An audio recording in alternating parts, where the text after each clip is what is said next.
U.S. Treasuries took that.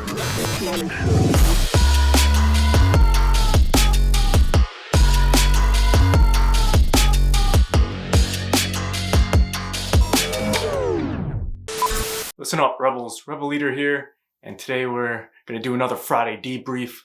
Come up with 5 companies that you really love long term. You see the growth, you believe in it, you see the market potential. That's because you do your research. Research gives you this confidence, right? And when you do that, then you just have to keep your eye on these 5 companies. See when they're dipping, see when they're going down, and that's the time when you're supposed to be buying more. You're not supposed to be buying it when it keeps going up. You're supposed to be buying it when it's going down. It's the number one mistake people make. They're fearful when it goes down, they're hesitant about it, but they shouldn't be because, again, if you look at any stock market chart, take it 5 years out, take it 10 years out, take it 20 years out. The market generally only goes up, and these individual companies, what they do is they will dip, and you can always buy the dip, and it dips constantly. If you missed the last dip, say you missed the last dip last month, guess what? Maybe we go on a run for the summer, but maybe it dips again in the fall.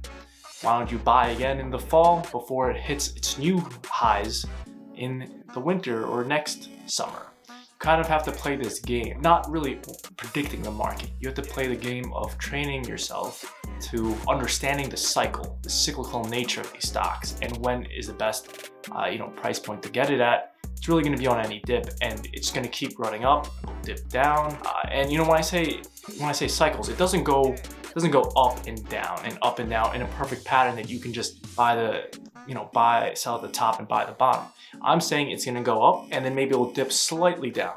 Buy that slightly down dip, because then it's going to go to a new high, right? It's going to buy it slightly down, then it'll go to a new high again.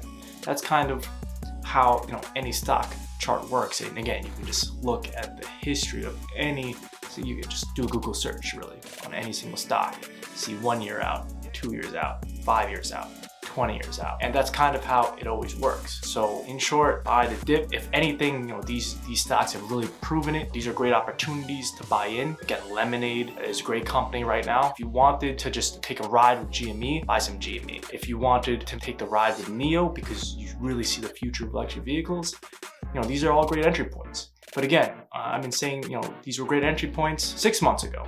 I also said this was a great entry point 3 months ago when it was at a major dip, the lowest point of the year. You've been buying all this time, and maybe that was the best method for you because you would have gotten it at each price point. You would have gotten it at the February highs, you would have gotten it at the March, April lows, and then now you would have gotten it at a good middle ground, in May and June. So really, it's up to you. Choose your stocks, really take notice of when it's gonna be dipping, and be confident and keep buying that dip.